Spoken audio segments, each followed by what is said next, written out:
and welcome back to the Strike and Ellicott Files, an unofficial podcast dedicated to all things Strike and Robin, as written by Robert Galbraith, aka the endlessly talented J.K. Rowling. My name is Kenz. I'm Lindsay. And I'm Pools. And today we'll be continuing our reread of The Hallmarked Man, covering chapters 7 through 9, which takes us from Robin looking into the Mullins case to Robin and Murphy talking about the case and freezing her eggs. Ugh. Sorry. It's okay. It's an involuntary reaction. I know. I can't help it. Please be aware, as always, that our discussion of The Hallmarked Man will often reference the ending of this book, as well as the previous books in the series. But before we get into that, we do have some stuff to talk about. Yeah, first and foremost, happy birthday, Cormoran Strike. It's his birthday. Today is his birthday when we're recording. Wow. It is Happy Sunday, birthday. November 23rd. He's 51 today. Oh my God. My husband had the Arsenal-Tottenham game on earlier. Yeah. And Arsenal won. Wow. So I'm Nice. sure that somewhere in my imagination, Strike is very happy about that. Well, Yes. that has just made his birthday. It has, Wow. yeah. That's so good for him. I bet he and Robin are having a really beautiful day together. Oh, so yeah. Happy birthday, this Happy birthday. fictional man we all love. He's real in our hearts, He's real in our hearts. and that's really what counts. Yeah. All right. What else is going on? There's running grave casting news for the TV show. Ooh. Are they filming it yet? Yes, they are. Yeah, so the first one, because there's a few, Yeah, we got quite a bit of news. Thank you, Lucy. but starting out, we have Celeste Dodwell as Noli Seymour. Oh, Golly, golly nice. Seymour. And then this next one, the name of this actress made some people laugh. I'm not exactly sure why. What's her I think it's a literary reference. Charlotte Lucas. Oh my God. Yeah. She's an important character in Pride and Prejudice. She's Lizzie's Oh. best friend. Come on, guys. Charlotte Lucas. It- She's you 27. expect She me has to no know? money, no prospects. She's already a burden to her parents, and she's scared. I'm sorry. You expect me to know I Pride do and Prejudice expect everyone character? to know, but yeah, okay, fair enough. Yeah. Still, that's a very cool name. Anyway, so Charlotte Lucas is going to be playing Philippa Graves. Okay. Okay. Um, We've got Philippa in here. Yeah, yeah. Mhm. I see a bow in our future. Right? The Velvet Boo. Mhm. Next is Luke Hornsby Smith as Kyle. Kyle. Fucking Kyle. Oh, Kyle. God damn it, Oh, Kyle. buddy. Wait, did I like Kyle? No, I did not like No, Kyle. well, you really disliked the Kyle in Trouble Blood, but this is the Kyle. Oh, yeah. The This Revelation. is the Kyle that's Gotcha. yeah, the gay one. Yeah, Oh, right. Okay. I was thinking of Trouble Blood Kyle. I really hated Yeah. that guy. yeah. He's just We poisoned know. me against the name. The next one is Paul LeCoux as George. That's what his role is named as. George. Mhm. Presumably that's George Cox, one of the Heaton's friends in the Oh interview. my God, yeah. Oh, wow. I Yeah. love. Okay, if Keep that. that's true, that's going to be hilarious that they're having the friends be there just because I want to see Strike be really annoyed. That's Mhm. great. It's going to be hilarious. Yeah, he will be. And we have a couple more. There's Finn Guggen, I think is how you pronounce his last name, but he's going to be playing young Strike. Oh my God, the Oh my implications for that, you gosh. guys. Gonna get some A flashback flashback. scenes. They're gonna cast young Lucy and that. Oh, that's going to hurt. Yeah. I'm Fun. preparing to be emotionally devastated. Oh man, yeah. There's one more, right? There is. This one's the most exciting for me. It is. It's so exciting. Ian Targett will be playing a verger, which is an official in a church who acts as a caretaker and attendant. Oh my God. The scene. The The scene. scene. Yeah, and Stephen Hagen was posting about filming not that long ago. He Oh, posted what like a did he picture. post? Uh-huh. He posted a picture of his trailer, I think. Oh yeah. Oh, yeah, that's so exciting. I like him, the actor. I'm wondering if Stephen Hagen was doing filming, if maybe they were filming the ending first. Because I know that they did that with Ink Black Heart. They filmed Oh, a where lot he of that. comes to arrest Abigail. Yeah, yeah. Or maybe like the meeting between him and Strike about the guns or something like There that. could be so many things. Well, there'll probably be some scenes of him in the beginning, too. Yeah, with that's Robin. true. I'm ready to I'm be so annoyed by him. excited. I am as well. There was also some news of filming in Ware, Herefordshire, which is Where? a really exactly. It's an interesting name. It sounds like you could go in circles. Where do we go? You go to where? Where? Where? You know, who's on third? Yeah. And then also outside of a church called St. Mary's. I don't know if maybe they're going to be using that for the church scene, or It could be the christening though. that could be. Yeah, Yeah. that's very true. But yeah, I feel like we're going to still continue to get a lot more, A lot more news. casting news and I know whatnot. there's some big ones that people are asking. We don't know anything that anyone else doesn't know. We just, When we know, we'll let you know. yeah, I know the big ones we're looking forward to knowing is probably the Waces. Mm-hmm. Bijou. Oh, God. I mean, they haven't called me yet, so. They're going to get to it. Yeah, They're working on I'm it. sure. I'm sure. They just maybe lost my number. It's fine. So we got a couple emails this morning, actually, that I wanted to read. Okay. The first one was from Shira, I think. And Shira, I'm going to split your email up because we're actually recording chapter 13 today, but it's going to be in our next episode. So I'm going to move that part to that chapter. But the opening was just so funny. I just had to read it to you guys. So she said, I just finished listening to the latest episode. It was great. The comment at the end about Strike playing to his strengths, and one of you, it was Pools, commenting, get out your broomstick, Strike, made me cackle. How did none of you make a broomstick joke? I was making the broomstick joke. Yeah. It That was is a out. broomstick Yeah, that joke. was the joke. Yeah, it was the joke. That was we the all know broomstick what I joke. meant. We all, yeah. You know, I like to try to keep it subtle. I Well, don't yeah. spell it out. Right. You We're know, being subtle it's about it. Yeah. classy. It's classy crude. Classy crude. Yeah. I think that we should really take that on. Classy crude. That's our thing. Mhm. We're classy crude. CC. You know? I drink my buzzball with my pinky up and everything. We make a broomstick joke subtly. Mm-hmm. Classy crude. The second email was from T about Psyche and Eros, and I really loved this interpretation. So T said, hi, ladies. Just started listening to your latest episode where you were talking about the myth of Psyche and Eros. I would like to perhaps approach the story in a more spiritual way, as I think it makes better sense for Strike and Robin's future union. So the story has deeper layers, one of which is the soul's journey to the underground, her own depth to get to know herself, meet and accept her own shadows so she can reach inner union before the outer union can occur. So Eros acts like a mirror, showing Psyche her own divine light, but she searches and reaches for this love outside of herself. But she needs to venture deep within her depths to go through trials to find love within her, or you can even say find her own inner masculine, integrate it, and love herself first. The feminine principle is the one who receives, does the inner work, and the masculine is the one who then comes to find and initiate. So what I think will happen in the books to come is we will see Robin slowly meeting and embracing her own shadows, because at the moment she is pushing them away, doesn't want to look or see, and that is making all those shadows come back bigger because they want to be seen and integrated and get to accept herself, love herself before she is ready for Strike or any healthy relationship. Because if not, their relationship won't be built on healthy ground. Mm. And therefore, sorry, Lindsay, but I don't think Charlotte is Aphrodite. Mm-hmm. So my interpretation was that Aphrodite was Charlotte because she's the one kind of causing the drama. Kind of hovering spectrally over everything and controlling stuff. Yeah. I think she's saying that Robin is getting in her own way. Going down to the underworld means going into herself and working on her own issues. Yeah, I don't think we were acting like that wasn't what she was doing. Like it wasn't going to be metaphorical or her searching within herself on any level. And Well, I don't think that interpretation, even that she's proposing, means that Charlotte's not Aphrodite. I agree. I think it could be both. But I do like this idea that because we were looking for something to represent Robin going to the underworld. Mm-hmm. And I like the idea of shadow work, therapy. Going down into yourself kind of is going into the I like that interpretation of how we can see Robin go into the underworld is actually going into herself and working through her demons.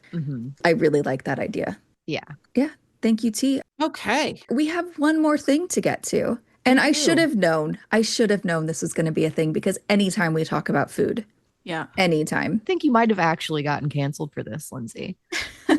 People feel more strongly about food than they do about that other thing. Especially candy. People have very strong opinions about candy. I think when it comes to differences between British and American, it really just clashes. Yeah, totally. And people come out swinging. So we last time had the discussion about Murphy bringing Robin Maltesers. Yes, I hate them. Yes, I hate them as well, I assume. And we said that they're just Whoppers, right? Which I don't I think like. they're very similar. Ken said she likes Whoppers. People are saying and telling us that they're very different. Mhm. So I drug my Yeah. kids to World Market. If you don't have World Market, they have a whole grocery section that is just international things. It's really cool. Mhm. So I found a packet Yeah. of Maltesers and I made Okay. sure that these were the UK ones because they actually had some from Germany, but I got the No, UK ones, which meant I be different. spent $8 more to be Oh authentic. my God. You're welcome. Dedicated. This was $10 for this bag. It's way too much money. I got a thing of Whoppers so Yeah. that we Too. can taste and compare. And Ken's, you have both of these as well, right? I You went to do. I World Market do. too? I actually got mine off of Amazon and I have Oh, a ludicrously Nice. large box of Maltesers. So I really oh my hope that God, they're you not really better odd. like them. Yeah, I'm going to be like, okay, people in my house are going to have to eat these. So what do you think, Ken's? We're gonna try these. What are you expecting? I did not buy either because I don't like them and I'm not wasting calories or money on them. I fully expect that these are gonna taste exactly the same. And They might have like a different flavor. I don't think I'm Vaguely gonna like different. I think them. it's the texture that puts me off. Okay. So I'm gonna start with the Whopper. Oh, Yeah, me too. I just dropped a Whopper on the floor. Okay, I'm gonna Get a start with the baseline? Whopper. Uh-huh. Yeah. Sorry to crunch and I hate them. I hate Whoppers. Yeah, they're so gross. Oh, they're awful. I'm really glad I'm not putting myself. I would rather drink Buckley's. Ethan. Genuinely, I like Buckley's. So it makes you feel so fresh and clean and hollowed out. Yeah, I just don't like Whoppers at all. No, describe them for listeners who haven't Um, had them. Eating curdled milk. Ugh. It's like dry What? milk in the middle, right? That's what it Oh, is. is it? Yeah, Whoppers, the original malted milk balls. That's what it is. Mhm. It's Yeah. malted milk covered in milk chocolate. That's what Maltesers are, isn't it? Yes, They're the same I thing. know. So they're telling us that they're different things. I don't I think don't, they're different guys, things. I hate to break this to you. I don't think they're going to be different at all. I'm actually invested now. Are these going to be different? Okay, All right. hold on. Right. For the record, I can't believe I have to eat one of these things twice now. Look, for the record, a They look Whopper, identical. a Yeah. Whopper is in this hand. Here is a Malteser. They look identical. They look Everyone's pretty saying close. they're not the same at all. Guess what, guys? They're going to be. They Okay. look very similar. Okay, here I go. Okay. I'm on the edge of my seat here. They're a little bit lighter on the inside Uh-huh. and they have a slightly thicker, They have layer thicker of chocolate. chocolate. It's a little bit Uh-huh. lighter. Other Uh-huh. than that, but they're it's exactly the same. essentially the same thing. Okay. Yeah. Yeah. It's the same fucking It candy. is lighter. It's the same candy. The milk part is lighter. Lighter. Airier. Texturally, Texturally, Whoppers are a little more dense. You get I more would of really hate Whoppers. yeah, you get more of the milk, the malted Okay, milk. I think I've only ever had Maltesers. I would really hate Whoppers. I You would think. really hate You would Whoppers. really, Yeah. really hate them. So there is a slight difference, but it's the same They're candy. essentially My the same opinion thing. has not changed that No. Robin should have got a better candy. Yes. I'm really glad I didn't buy those. You to didn't eat them. participate in this. Yeah, pretty proud of myself for that. Anyway, those are either going in the trash or going to Jack or David. Yeah. Sorry, everybody. Yeah, I mean, exactly, pretty much what we It were was exactly expecting, what I was. think. Yeah, Yeah. not a shocker. No. All Yeah. right. Should we go to chapter 7? Let's Yes. do it. Let's do it. Please. All right. In this chapter, Robin looks into the Mullins case and the epigraph. Dully at the leaden sky, staring and with idle eye, measuring the listless plain, I began to think again. And that is from 31, Hellgate, from Last Poems by A.E. Housman. And this to me just reads like Robin is using the case to help her get her mind off of what happened with her and pregnancy. Yeah, I think it's talking about how she's been through this really awful ordeal, but she's beginning to think again. She's turning her focus back to work. Also, the title, Hellgate, very appropriate. Very appropriate. I feel like I definitely quoted this specific bit at some point in one of our predictions episodes, or at least this poem, because when we found out some of the poems would be from Houseman, I was like, this one has epigraph potential. Hmm. So I'm calling that a win, although I'm not going back to check if I actually did quote it. I don't remember it. Well, yeah, I think if I didn't quote it, I definitely thought about it. So it still counts. It counts, yes. But it's definitely apt for Robin in this chapter. She spends a huge chunk of this trying really hard not to think about certain things. Yeah. Loving Strike. And instead of filling her mind with like murder, Mason, Silver, whatever. It's so weird because I constantly think about Loving Strike. I know. That's because I'm sorry, Kens, are you just like casually eating the Maltesers? Like I'm eating the Whoppers. Oh God. Okay. Even worse. So you choose the worst ones. Cool. Wow. Sorry, that was distracting. No, that's fine. So the next lines of this poem go, many things I thought of then, battle and the loves of men, cities entered, oceans crossed, knowledge gained and virtue lost, careless folly done and said, and the lovely way that led to the slime pit and the mire and the everlasting fire. And I just like this because I feel like though she's trying to distract herself, she can try as hard as she wants, but her thoughts, her unruly thoughts, always end up making their way back to Strike. Same. And to Robin, I know, thinking about loving Strike only leads to pain, right? So for her, she's thinking of all these other things. It all goes back to Strike, all goes back to the mire and the fire, you know? I like to think of Murphy as a slime pit and Strike as everlasting fire. Well, maybe so. Yeah, maybe she has to go through the slime pit and the mire to get to some of that, the good fire. Will she have to fight some rodents of unusual size on the way there? I don't think they exist. That was good, Pulse. Yeah. Maybe that should be our new nickname for Murphy. He's an ROUS. He is an RUS. We really wish he didn't exist. Yeah. Yeah. Well, the chapter starts out with Robin getting discharged from the hospital and being advised to avoid hard exercise and only resume normal activities after a few days.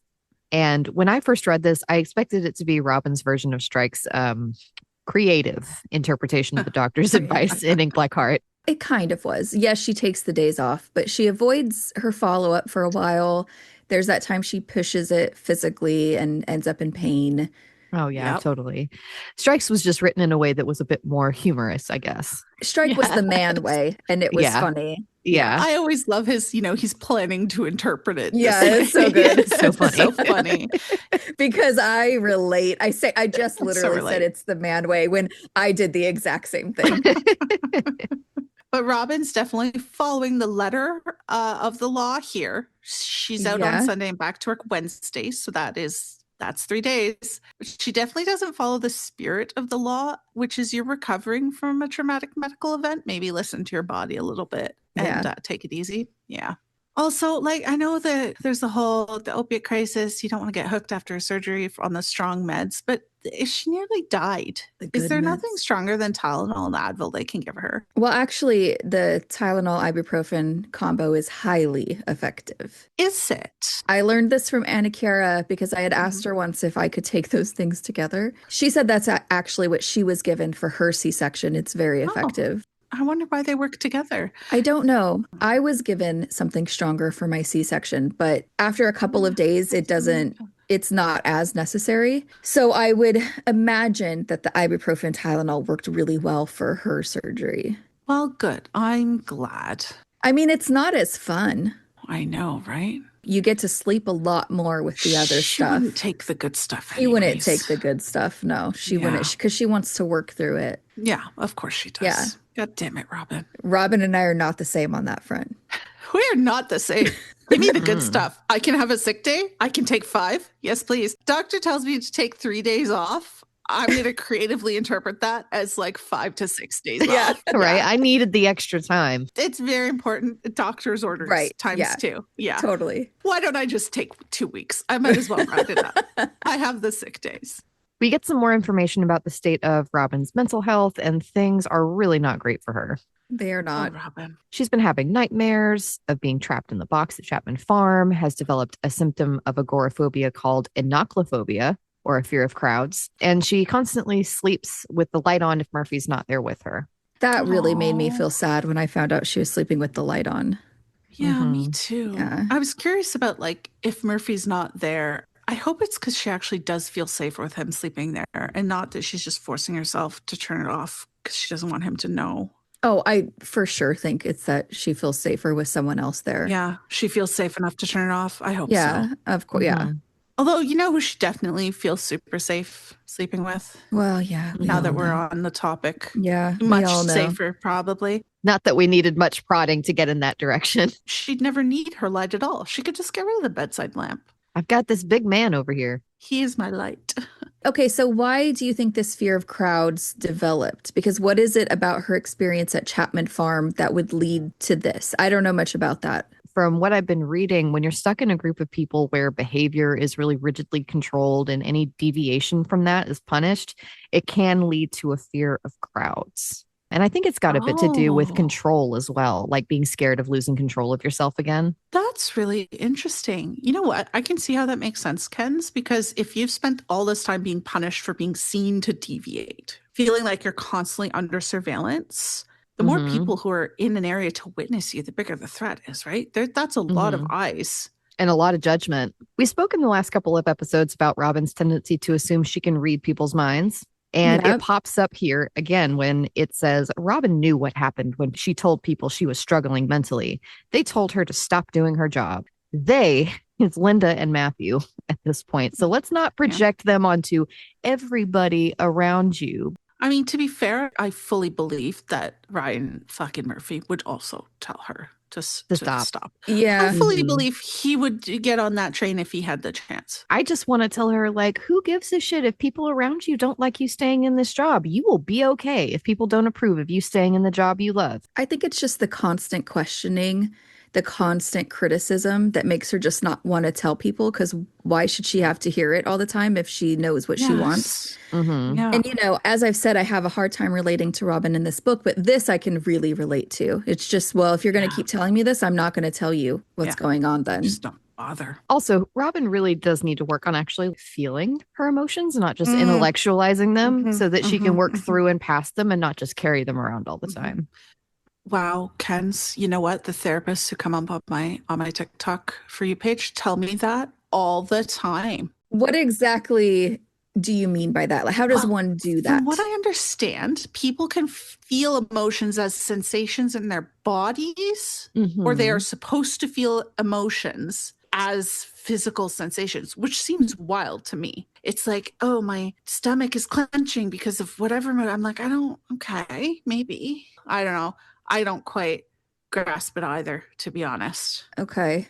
But I haven't managed it yet. Do you have an example of how Robin's doing this? She's She's thinking so in her what she should head. feel, right? Yeah. She's not feeling things. She's saying, I think I love. Hmm. Oh, no, I definitely know. She's not feeling love for Ryan. She's Right. trying to think herself into love, right? I should Mhm. feel this way. Yeah. She's trying Yeah. to like guilt trip herself into feeling a way she doesn't feel. Yeah. She's building a narrative in her head that she's telling herself are her emotions, and she's refusing to actually feel any. And that's why it ends up spilling over into like those moments, like with her crying in the office or at Sark or whatever, because Poor she's just Robin not crying letting in the herself office. actually sit down and analyze things like she says she's not going to, because I don't need Mhm. to do that. Like, yes, you do. You Yeah, do. Pools, when you say you don't feel emotions, I mean you can feel love, right? She feels all of Yeah. those things with Strike when she gets butterflies, when the Yes. trembling. Yeah, it's just the hard things that I feel like she's trying to like skirt her way Well, across. I'm just using that as an Yeah. example because she can feel that emotion physically, Mhm. but she's in her mind, she's telling herself it's not what she feels. And also, like, intellectualizing can be like analyzing the absolute ever living fuck out of like why you're feeling this way rather than just like letting it be. Like, if you're feeling sad and you want to cry, you don't have to sit here and be like, why am I feeling sad? Why am I crying? Like, just Oh, no. let it happen. No, there's no need for that. I literally Like, I say know that it sounds fake. I literally say that so I often. know. And you don't need to. You don't have to constantly sit here and be like, why? Okay. Why? Okay. Okay. All right. I Moving know. on. Moving I on. know. Hashtag therapy edition. Too much therapy. It says Strike had once or twice suggested her taking more leave after those intense months undercover, but Robin didn't want a holiday. She wanted to be busy. to bury herself in investigation, to fill up her restless mind with other people's problems. She's so like Strike. I cannot relate to not wanting a holiday. Again, Strawman, be more relatable. You're going through something rough and you're like, more work? I'm like, I can't relate to that. I don't want more work. I can't relate. But the thing is that Strike is not suggesting that she quit like other people do. Yeah. He's saying take some time off. Yeah. And she literally said these things to him in Ink Black Heart about taking care of himself. They also had this conversation in Lethal White where he tells her that I need you to be mentally fit to do this job. And sometimes one needs to have the same conversation like 4, 5, 6 times before it really registers, I guess. Apparently. But hey, by the end of this book, she actually does want a holiday. So that's gross. I hope that she goes back to Sardinia. Right after Strike proposes marriage would be a really good time for that, because it would keep to the pattern of him totally ruining every holiday she's ever taken by making her be in love with him. Yeah. Yeah. I just want to see that pattern. I think that could happen just because of that pattern. Yeah. It would be so funny if we opened it up with her like, fuck it, I'm going on a holiday so I can go be mad about Strike in a different country, as usual. You said earlier that Robin and Strike are the same Kens, and they so are. Because she's running away from her emotions like Strike spent books and books trying to limp away from the pain and the injury in his knee. To me, her calling the therapist at the end of this book is just like Strike buying a vape and asking whether wine or beer has fewer calories in the last half of Ink Black Heart. So I love that part. I know. I really think we're on track for Robin to improve with a bit of backsliding in the first half of book 9, but with that massive realization halfway through. If their growth is following that same pattern. Did Strike backslide? Oh, well, Bijou is a backslider. I think we could call Bijou a backslide, yes. But you know what? We got through it. And we're going to get through whatever nonsense Robin is doing in the first half. We did. Of book and 9. You know what? Bijou got us Rokeby. Let's be honest. It's true. She did. She did give us Rokeby. And your first screen role. Hopefully. So hopefully whatever Robin does will also bring us something amazing. Yes. That was great. Yeah, it will be. You know it will be. So it says that Murphy's stuck at work with his gang shooting case. Does anyone, want to throw out the suggestion that he's drinking at a pub sometimes and says that he's working late? Yeah. Maybe that's why he's not doing great on the case, because he's spending all the time at the pub. Yeah. You think? He's not working late because he's a singer. He is not. Oh. I'm drinking late because I'm a drinker. That doesn't really. I think he's both at work and slamming down the vodka. Oh, yeah. You know? Same time. Bring the pub to work. Why not? So Robin's feeling weepy about everything that happened, and she chastises herself for mourning the loss of this fallopian tube and obviously the choice to conceive naturally, because she then compares herself to Strike, who lost his leg. And I know that you made the comparison pulls before and you kind of laughed it off like, oh my gosh, it's not the same. But I don't think it was a wrong comparison to make.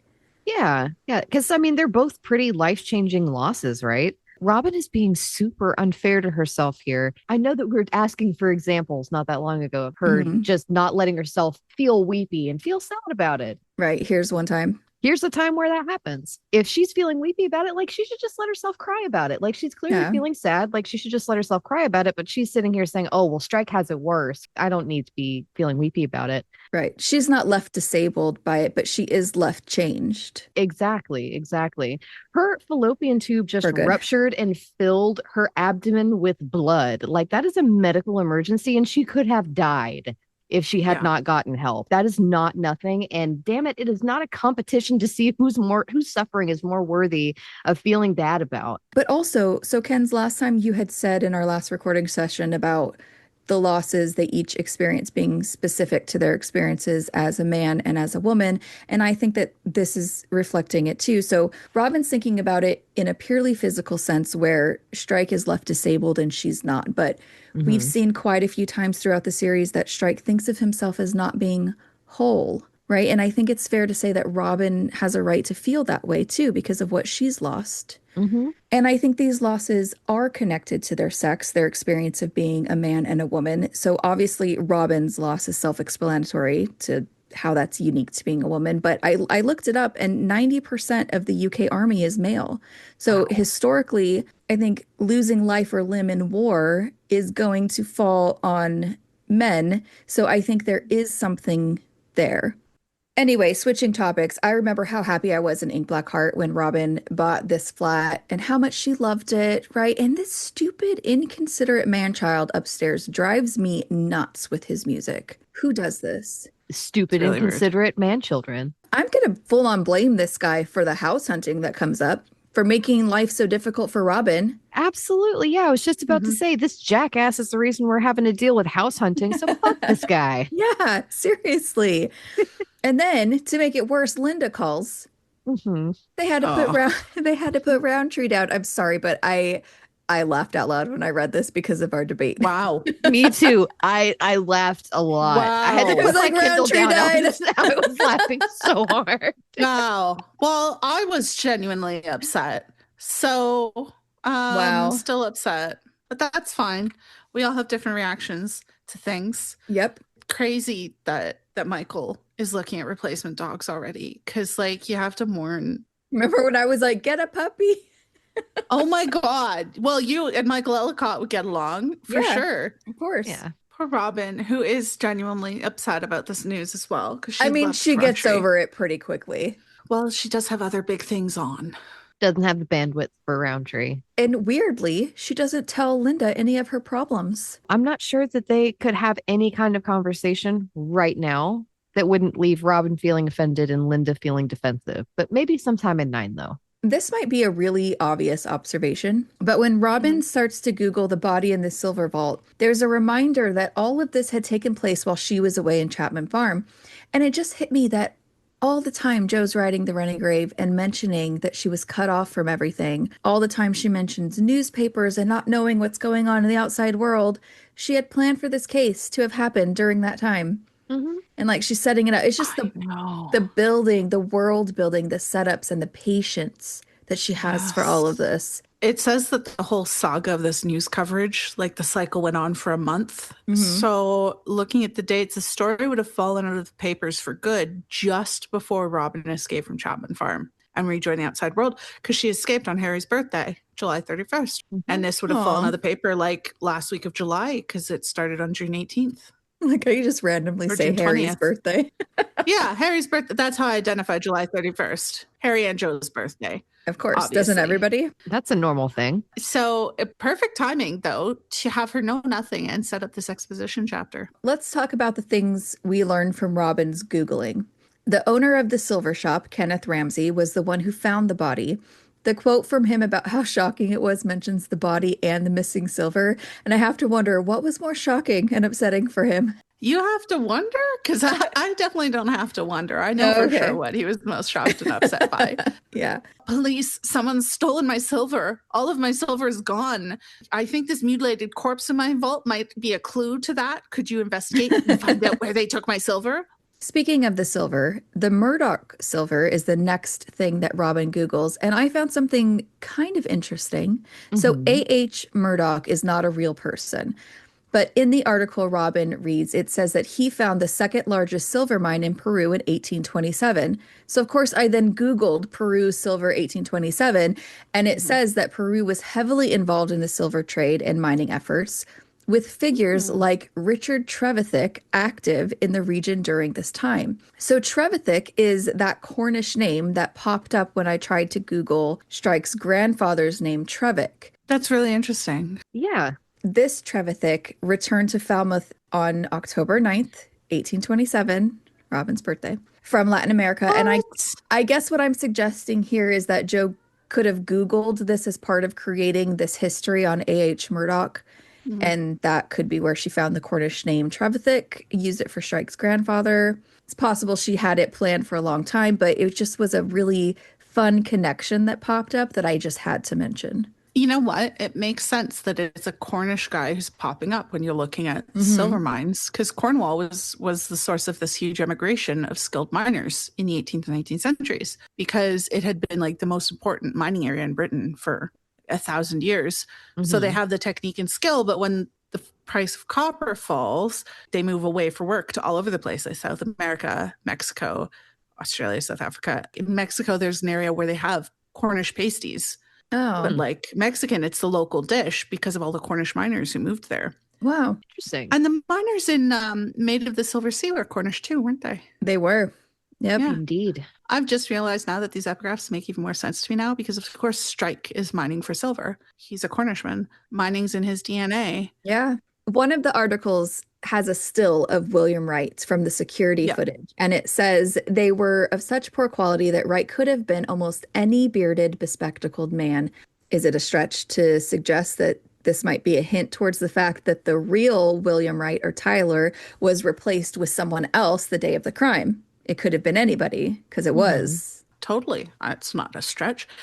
I think this sentence absolutely, it sets up the facts in such a way that a replacement is possible. So if you're listening to facts and you test the theory, he was someone else pretending to be right at one point, the theory, it works. The test passes. He used the polyjuice potion. Yeah, the clues were there, but only if we had the brains to think of the possibility before Strike literally spells it out for us, of course. I mean, Which we will never have. So I'm really curious about what day this still was taken from. So if it was the day of the murder, then that means that the image that Robin is looking at is actually Griff's, right? if it's past 6 o'clock. It says his shape was the most distinctive thing about him because while quite short, he was well proportioned with broad shoulders. I want to say that it was because, like, when they meet for Griffiths in person in chapter 66, Robin thinks that the first thing she'd noticed about Ian Griffiths was that he wasn't much over 5 feet tall, with tracks with what she sees in still. It's a fun clue. It's a fun possibility. Because imagine if we had made the mental note to note Apply the that. description and then apply it to the suspects. Yeah. I don't know if the stills were from the day of the murder. If we'd known from the start that the killer pretended to be him for the cameras, then it would have made the solve because we'd have seen Griffiths and be like, oh, he's short enough. He did it. I really hope that this next bit turns out to be as exciting as I thought that it was going to be when I first read the book, because hearing that the murder mirrored this legend of Hiram Abiff, my first thought was, oh, that could be fun for the podcast. You know, I wonder what that's yes. about. The book does have a brief overview of this legend, but I went online looking for more. From what I have read, this isn't just a legend in Freemasonry. It's the legend, the most important. He's the Freemason hero. Right? He's an Oh. icon. He's a legend, and he is the moment. Wendy The Williams would be moment. proud. Okay. Hiram Abiff is said to be based on the biblical Hiram, who was the craftsman who built the temple for King Solomon.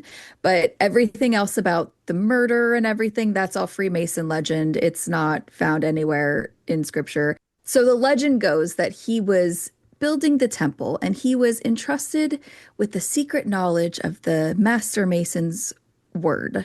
I literally think it's one word. A symbol of divine wisdom and understanding. 3 lesser masons who they call ruffians in the story. They're envious of him and they approach him and they try to get him to tell them the secret, to tell them the word, and they threaten his life. Despite their threats, Hiram refused to give away the secrets. They ultimately killed him, each of them striking him with 3 different tools, and they buried him in this unmarked grave before he was found and then given a proper burial. And then I also think that these 3 ruffians, as they are called, they're also found and brought to justice eventually. Well, they better have been. It says their names are something like, what are their names sound made up. Well, they are. Their names, well, I know, but they sound super made up. What are they? I don't know if I... They were Jubilo, and Jubilum. And I'm like, so like they're Jubes. Jube. They're like Jube Cubed. They're Jube Cubed. Cube. And I'm like, Cubed. they're Jube Cubed. That sounds made up. But I mean, like, yeah. Yeah. I don't know. It's giving Coriolanus and Sejanus to me. You know? I forgot about that. Okay, so Hiram being found in that initial unmarked grave and then being brought up from that grave becomes the symbolic resurrection, as they refer to it. So the Masons, they reenact this legend. They act it out in front of everybody during an initiation ceremony where the candidate is guided through this reenactment. And there is actually a video of it that someone secretly recorded online, and I watched a bit of it. It's really cringe. it is so embarrassing. Okay. Is it Scott's Tots level of Oh cringe? my God. Dinner party level of cringe. Like, where is the on the Office scale of cringe? Where is it? The Office is funny though. Yeah, The Office is funny. Watching Scott's Tots is funny. This is for reals. So it's worse than Scott's Tots. Okay. But I'm one who enjoys Scott's Tots, so I've never finished the episode. I can't. know. It hurts. Anyway, the candidate himself does not speak. He's blindfolded and guided by other men. And then he's approached one by one and is attacked by each of the three ruffians. Are they like actually using like pool noodles and like Nerf guns, or that would No, be really funny. No, I don't think they actually have anything in their hands. They just mimic Sorry it. to the Masons for making fun of your super serious stuff. Sorry, Bobby. It's funny. The ruffians' attacks, they symbolize opposition and struggles that you face in life. When they kill him, there are other Masons behind that are holding, I mean, it looks like a sheet to me, but they have handles. And they kill him and he falls down backwards into the sheet and they catch him. And then they carry him away and they pretend to bury him in that unmarked grave. Yeah. And then he is found and resurrected, brought back up by the Master Mason with the hands. They do something with the hands and lifts him up. And then he is supposed to live his life like Hiram Abiff, where he won't give away the secrets. And they refer to it as kind of a new birth. The story of Hiram Abiff highlights perseverance in the face of adversity and the Master Mason's ritual where the candidate undergoes the symbolic death and rebirth. So it emphasizes the notion that you're rising from the ashes, you're overcoming life's challenges. Hiram's story serves as an allegory for the cyclical nature of human experience, with periods of darkness and despair inevitably giving way to renewal and hope. I just sent you guys the video. Oh no. Oh God, they do it with the big lights on? With the big lights? They don't even like turn them off and do some ambient lighting. Only men. I'm sorry, but only men would do this with the big light. I'm sorry. I'm sorry. Okay. That's the most outrageous part to me, just looking at the still. It's so bright and I really want you guys to watch this so I can just listen to it's so bright. Okay. I'm turning it on. Give me the secrets of the Master Mason or I will take your life. Oh my God, the screams. Oh no. Oh, he's just wearing jeans. Oh my God, they're all just wearing their normal outfits. My cheeks hurt. This is no time or place to demand those secrets. Oh no. Oh, they're getting the sheet. Oh dear. Oh, he's talking the names. Jubela. This is Jubelum. Oh my God. The one guy's wearing a tux. The one guy's got a bright red wizard robe. Some of these dudes just walking around in their like slacks and button downs. Oh no. And that's just part one. Oh my God. You know, at least the one guy is really committing to the vocal acting, to the emotion of the piece. I can appreciate that. He's given it everything. Well, that was great. Yeah, there's another delightful video I saw somewhere that had the resurrection bit, but you know what? If they're having fun with it, why not do some ambient lighting? Really commit to the costumes, you know? Make it a proper production. But men don't think about that. Men don't think about this stuff. Guys, get it together. You can do better than this. Anyway, some of the symbolism that the Masons take away from this story is truth over ignorance. The story is supposed to represent that truth will always prevail. Yeah, sounds a lot like Strike. Yeah. There's moral and ethical guidance. It serves to show the Masons that they should always hold to their ethics, even in the face of adversity. Now that is completely Strike. It is. Very Strike. And then there's initiation and renewal. So the raising bit of this reenactment serves to show personal and spiritual transformation that the candidate has just undertaken to become a Master Mason. I want to be the very best. No Mason ever was. Do to do the Are you just making ceremony. She's making up a song as we go. Yep. Well, that was the Pokemon theme song. It veered away. Oh, And then it lost the rhythm. Pokemon theme song. How do you know a Pokemon? You don't know the Pokemon theme song? You don't know that song? Do you even know God. Pokemon Pokemon Johto, though? What? I guess you didn't watch Pokemon as a kid. That's cool. That's fine. Anyway, I thought we could connect this to the case. Yes. The most obvious is that we're given in this paragraph describing Hiram Abiff, it talks about the 3 objects he was killed with. The book says ornate versions of these were among the objects stolen from the Ramsey Silver Vault. But obviously we know that this didn't really matter because these objects weren't stolen. No. Other than that, I can't really see how this murder is reminding these online sleuths of the legend, though. Well, I guess that he was dead. That That's about There's that. There's that. he was killed. But yeah, being on the internet and coming up with like a crazy theory connected to a myth based on very tenuous evidence, Stop. kind of a huge reach. I can't relate. It rings 0 bells. No, can't relate to that either. Yeah. Can't relate. I would never do that. I've never done anything like that in my life. These nerds. So now I was thinking about connecting this legend and the symbolism to the personal side of the book. So one thing I saw online when I was researching this was a discussion about, as we have talked about, someone secretly recorded the reenactment and posted it online. One Mason was commenting and saying that he knows these are silly things and we might not understand why it has to be secret, but that his fellow... I understand why anyone would want to keep that a secret. I fully I would feel very betrayed. I get it, guys.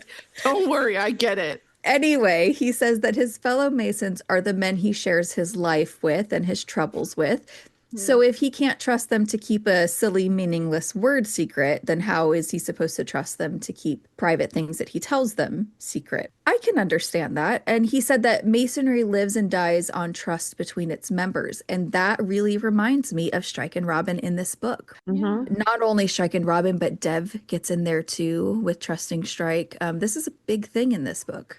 Yeah, it sounds like they hold a firm line on honor and integrity. Truth over ignorance is a huge one. And I think that that is all over this book with their personal relationships. We have Strike and Robin who lie to each other about certain things, but the truth is going to come out. And then you have Strike telling her the whole truth at the end. And he says, because you had to know. Truth over ignorance. Yeah. They hold to their morals. I don't know if it's holding to his morals per se, but the first thing that comes to mind for me is Strike maintaining his vow to not sleep or have a relationship with anyone else in an attempt to forget, right? Thank God. To forget his feelings for Robin, because things with Kim could have gone even more disastrously than with Bijou. I think that it is. You know, he made a vow and he kept it and he understood where that behavior was coming from and changed it. So, yeah. Yeah. And then Robin holding onto her morals and not kissing Strike at the end, despite wanting to, because she won't cheat on Murphy like Matthew cheated on her, could work as well, maybe. I mean, I like those morals a lot less. Surely there can be a little wiggle room on like the whole morals thing. Air quotes. When it comes to kissing the love of your life, come on. She should put her morals to the side and do what we want her to do. Yes. It's not peer pressure. We just know what's best. But are there ways that we see them not holding to their morals? Robin's a pursuer of truth, and she lies a lot in this book. You know, lies that are hurtful, really as we does. just talked about. I don't think that she realizes. No. That Because when you compare, you know, not kissing Strike, she's like, I'm not going to do that. That's the wrong thing to do. I don't think she sees how what she's doing is kind of similar. Worse, yeah. She doesn't have the perspective right now to see it, I think. Because She's that in isn't survival Robin. mode. She doesn't want to hurt people. And she's a fundamentally honest person. Yeah. So the fact that she's lying so much in this book, I think is causing a great deal of her distress. Yeah. Because she's not comfortable lying. It's making things difficult for her. Yeah. But also a sign that she's not doing well. There's a lot of cognitive dissonance going on. There's a few comments left under this article about Hiram Abiff. I think the most interesting one is the third one that said, I have heard the letter G was carved into Wright's back. And they said it's an obvious reference to the only surviving letter of Hiram's secret word. And it wasn't actually a G, though, was it? It was the Salem cross. It's the secret word Geodude. I think it was. Yeah, Geodude. Yeah, Geodude. definitely. That checks out. That was it. Yeah. It's just funny to me because it's like a double bluff because it wasn't a G carved, but Griff's is the man who did it. Yeah. She's dangling it right in Yeah, front of us. Like a exactly. carrot. She's over here going, do I literally have to spell it out for you? She literally did. Now I'm just imagining if she did another Tom Marvolo riddle equals I am Lord Voldemort thing, Yeah. Quick, what's Switch's name all scrambled up? right? Oh, Let's God. make Someone an make some anagram, anagrams out of Switch LeVay Whitaker. right? Oh, I got to do this right now. Hang Okay. on. I gotta do this right What now. was his full name? Switch LeVay Bloom Whitaker? Jesus Christ, Yeah. that poor kid. Generate. That's a long name. Livestock thimble throwaway. I'm just going to do Switch Whitaker. Mhm. Hackers twit with. Wow. Tit watcher whisk. Oh my God. I thought that would make you laugh. Kiwi thatch rest. Wow. Tit wax writhe. Oh, goodness. Tit wax whiter. That's it. There's a lot of ones that start with tit, I guess.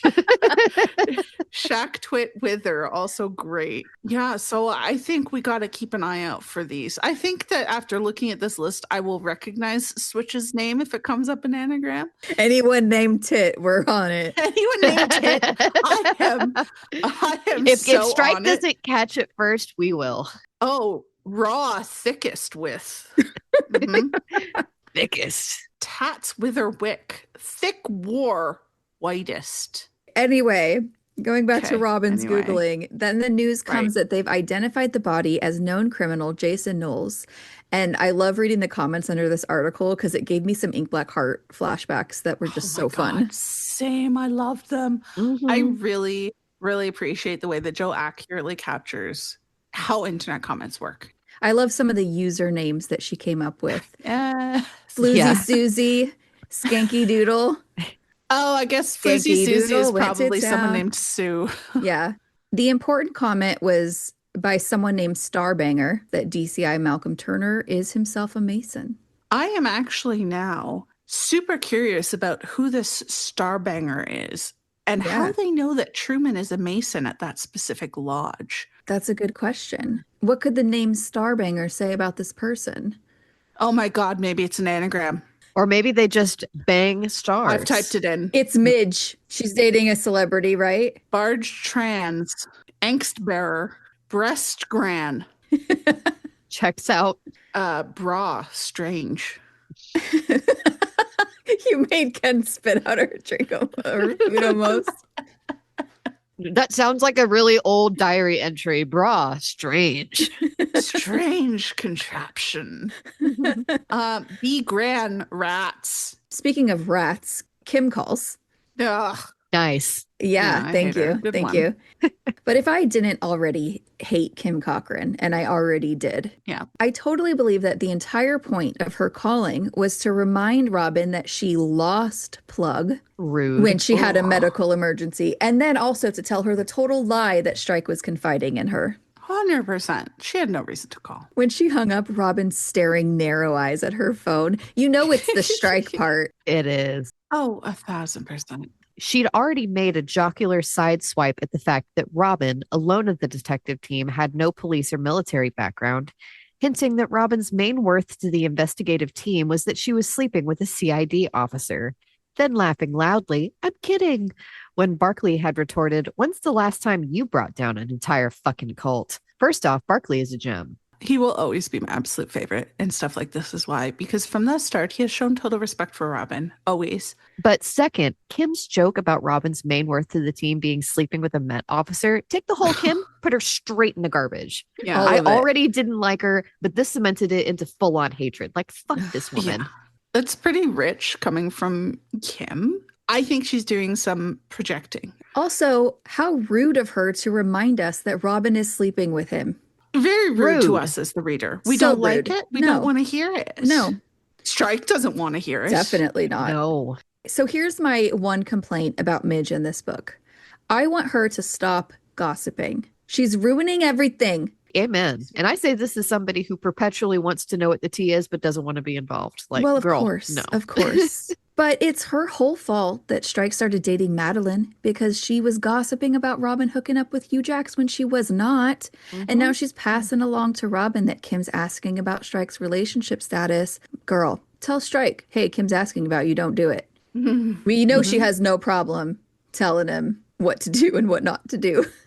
Of course, Strike already knows very Of well. course, that but Kim, then, yeah. but then Strike could have said, yeah. I have no interest in that, and Robin wouldn't have to suffer wondering about it. You know, I have a feeling that you might end up taking this back next book when Midge's gossiping ends up being the thing that somehow pushes them together. Like the gossip sword cuts both ways, you know? If she is going to use her gossip powers for good, then have at it. But right now, she's using her powers for evil, and it's driving me nuts. That's fair. So we get this whole paragraph that is the Robin version of what we got earlier from Strike. When a woman has spent a period of years asking herself whether she's fallen in love with the man she considers her best friend, when she's sacrificed a marriage and financial security for the business they've built together, when, after finding out that that same best friend is secretly sleeping with another woman, she's forced to admit to herself that she has indeed fallen in love with him, then the only thing to do is fall out of love as quickly and as cleanly as possible. And this, Robin had made every effort to do. Unlike Strike, she didn't particularly want to spend the rest of her non-working life living alone in a Spartan flat with a succession of short-lived affairs to break up the monotony. So she'd done what had been urged upon her by their mutual friend Ilsa Herbert and accepted Ryan Murphy's offer of a drink. Ilsa. Damn it. Ilsa did not intend for this, Robin. No. Ilsa did not intend for it to go this far. Absolutely not. She said to get a drink with the guy, not string him along for 2 years. Ouch. I would be outraged if this is being laid at her door. She's like, I did not say for you to do this, ma'am. Yeah, let's break this down, though. So first of all, a period of years asking herself. They met in March of 2010, and she's already been weird about Strike being around other women, literally from like the get. She's always so weird about it. By the time she finds out that Strike and Madeline have been dating in April of 2015, she'll have been wondering for half a decade. Oh my God. If she's in love with this guy, like where exactly her feelings for him lie. That's crazy. I think the first time we see her ask herself this question is when she's on her honeymoon, which is July 2011. And then, okay, so the parts that reference Madeline, I think, are really good. Because first of all, she refers to her as another woman. Another woman. Instead of whom, Robin? It always says to me that at the time, Robin was really hoping something was going to come out of that almost kiss. Totally. You know what's funny? She uses the same description right after she calls Strike in Lethal White and reaches Coco instead. Yeah. I feel like Coco and Madeline are really some of his worst transgressions in Robin's eyes, at least. In Robin's eyes. Because I think that she was also hoping for something to start after their hug. And so was Strike. We all know how that ended up being miscommunicated. We sure did. But it's the hope of those two things, the hug and then the almost kiss, that made it so hard for her. Yeah. I will always be a bit confused about her reaction in Lethal White hearing Coco, because as far as she knew at this point, Strike was still with Ellen. She'd been worried about them moving in together and him showing up with a ring Yeah, but didn't it end when he earlier left her at the restaurant? Well, I think that he assumed that, yes, it was de facto over, but they didn't actually break up until she'd called and dumped him after he got back from Yorkshire. And he was like, oh, saves me having to do it. I hadn't really thought about this. Yeah. But as far as Robin knows, she should have been expecting Ellen to pick up the phone. And I have a related question, which is, did she spend a bunch of time listening to Ellen's radio show in order to be able to recognize that Coco's voice was not Ellen? I hadn't thought about this. I just assumed that she somehow knew they broke up. She didn't. There's no way in the book for her to have known, because he fired her immediately after he walked out on Ellen. Somehow it had to have happened, because I really do think that both she and Strike had hope for something after that hug. So something had to have been said that we didn't see. Maybe at the wedding itself. Been at the wedding, but we saw all their interactions. I think we just have to assume something happened off screen for it to make sense. I can't, because it doesn't work with the timeline. They could have said it at the wedding because they had to have thought But we saw all their interactions at the wedding, I thought. this could have just been a timeline mistake between the two books because there were so many years. But Yeah. I think we have to assume that they had both hoped for something after that hug, which is why Well, he yeah. feels so depressed that she went with Matthew. And then in turn, she feels so depressed that there was another woman answering the phone. So it could be a timeline mistake that took place between the two books. Or she just assumes that he went back and broke up immediately with Ellen after the hug. Something like he hap- assumes that she something. ended the marriage. There's something, yeah. But pretty rich for her to assume that when she's on her honeymoon. Well, But- yeah. I mean, but it's also the same thing where she's so hurt that he starts dating someone, but she's not Yeah. accounting for the fact that she rejected him Yeah. and that he's feeling rejected and like she told him no. And so it's more of her thinking that he should be able to read her mind and know that she wasn't really rejecting him, but he can't. Yeah, and it's not fair to him. Anyway, so Strike's solution to falling in love is to risk everything. Robin's trying to fall out of love, but she's failed so hard. And I find that so cute that she just It cannot. is. I love that it says that she's chosen to fall out of love as quickly and as cleanly as possible because it is dripping with irony. Oh my God, yes. Yeah. She's chosen to try and do it as slowly and as messily as physically fucking possible. Oh, Yeah. so messy. And also, I mean, just for the record, obviously we all know this, but nowhere does Robin say that she still isn't in love with him. Then we all know that she is. Over a year after that first date, Robin really did think, no, she knew that she loved Murphy. The events of the last few days had certainly left her shell-shocked and destabilized, but that would pass.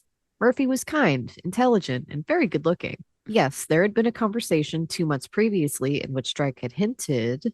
Okay, this is the first instance of Robin thinking, no, knowing that she loves Murphy. Mhm. I just cannot wait for the payoff that this is going to give because, imagine when she realizes I do not love this man. I'm completely in love with Strike still. It's going to be so good. Something that I'm banking on, though, is on a moment of supreme, knowing, like in Running Grave when Robin knew Strike was waiting there for her. But with that something would like be this, really good. yeah, Yeah. whether it's that I'm not in love with Murphy or that I'm for sure in love with Strike and that's not going to change, either one of them, I want it to happen. It would be a great moment to come back to.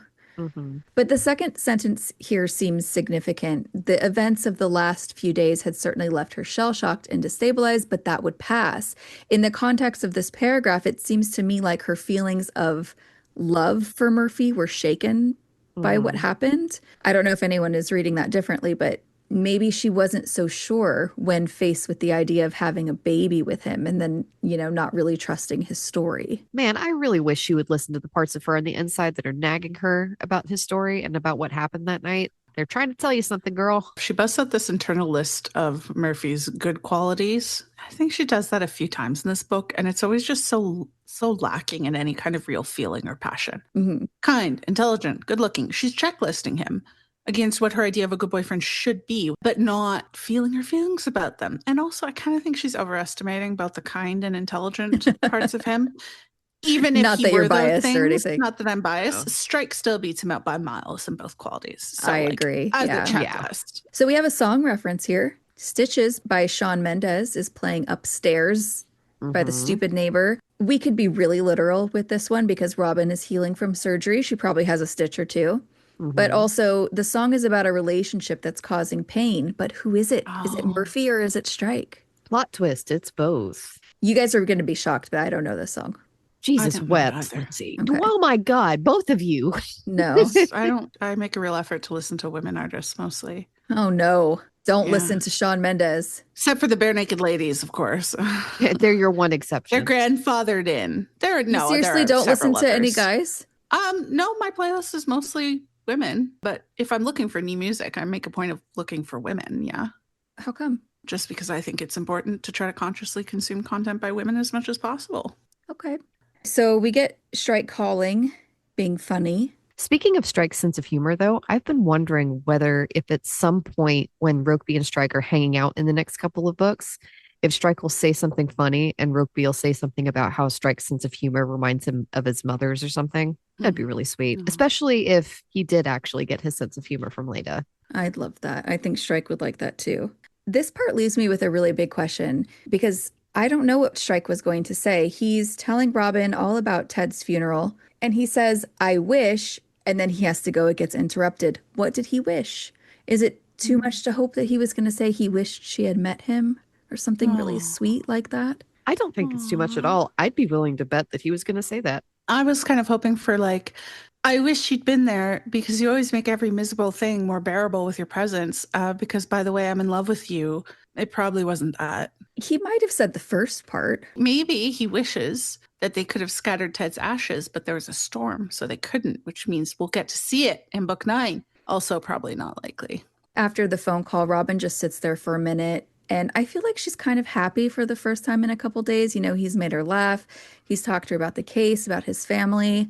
I don't know. The chapter ends with her Googling egg freezing, but to jump ahead a bit, when she talks about it to Murphy, it feels like she's doing it more to look at reasons not to and what it involves rather than she's really interested in doing it. Yeah. Trying to arm herself with information to say, I don't want to do this. Yeah, I do think Strike made her happy here. Yeah. After they're done talking, her disquiet intensifies, and she's reluctantly looking up the egg freezing. Mm-hmm. She definitely doesn't want to do it.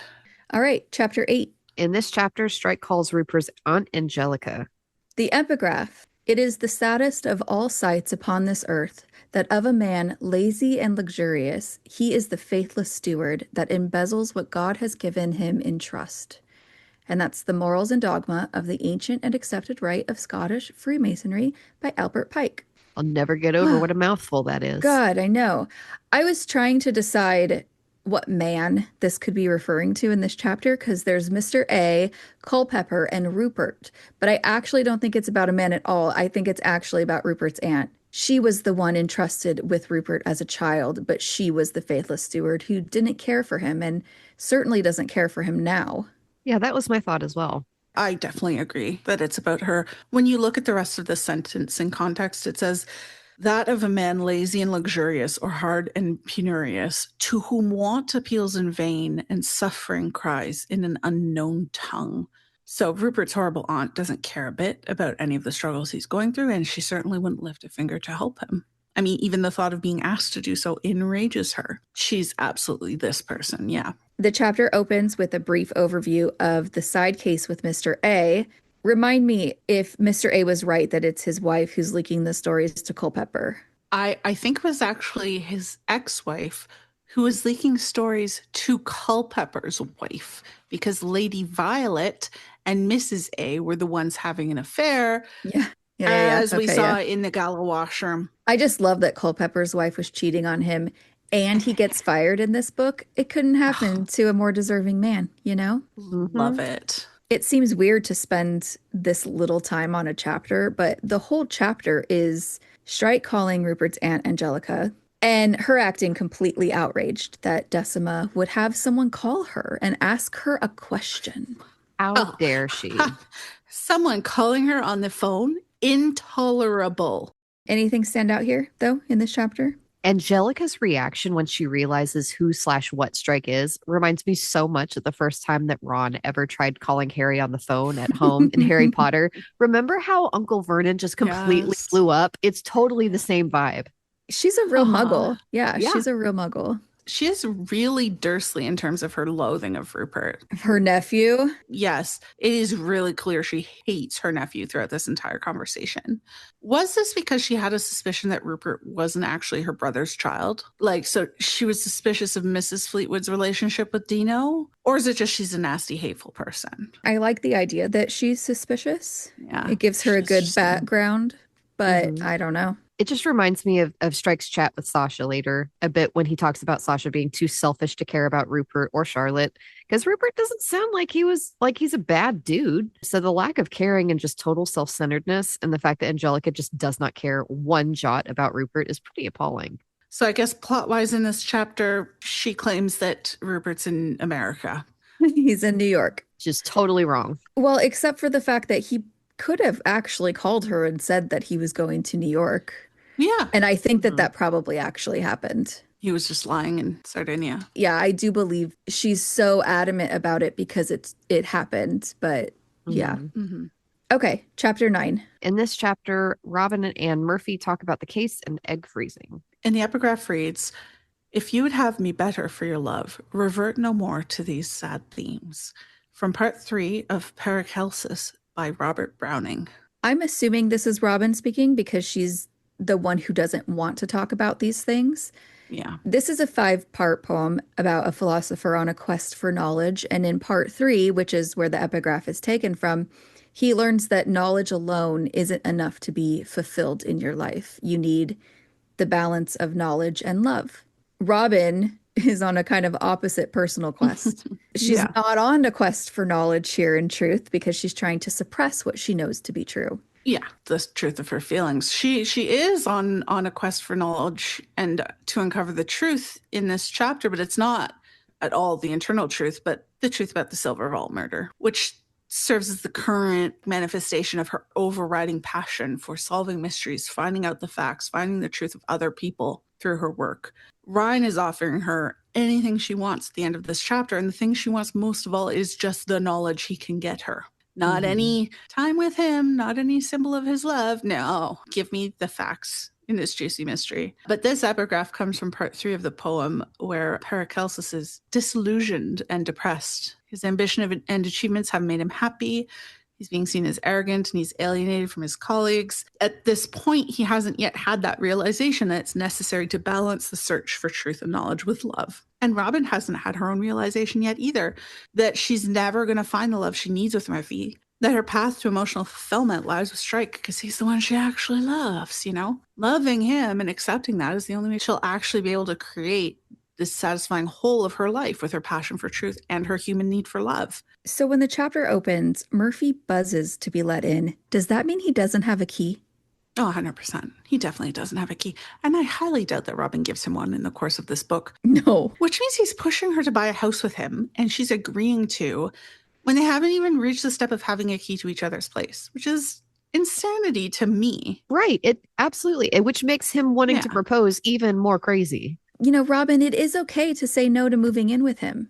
But the problem is that saying no to a step forward like that in their relationship means showing her cards that she doesn't want those things. Yeah. I don't even think that she's willing to show herself those cards. No. I'm looking forward to when she has that moment of realization of how unfair it actually is to him. Because like I said before, Robin, she doesn't mean to be hurtful. That's not who she is, but it is quite hurtful. Oh, she's going to feel so guilty. Imagine if Strike had done that with Lorelai. Oh my God. People still think he needs to be punished for those kinds of things. And it's like, at least he's not doing this. This is much worse. Yeah. Murphy asks Robin if she wants him to go tell the guy upstairs to turn it down. I'm not going to get over this guy. I'm so annoyed that she says no. And I know she's like, oh, he's just going to turn it up again. Murphy should have been like, I'm going to go anyway. Can't he use his influence as a Met detective to scare the guy? He has to be breaking some sort of law or code or, you know. Yeah. You know, one would think maybe he's just not scary enough to pull it off. He's an actual detective.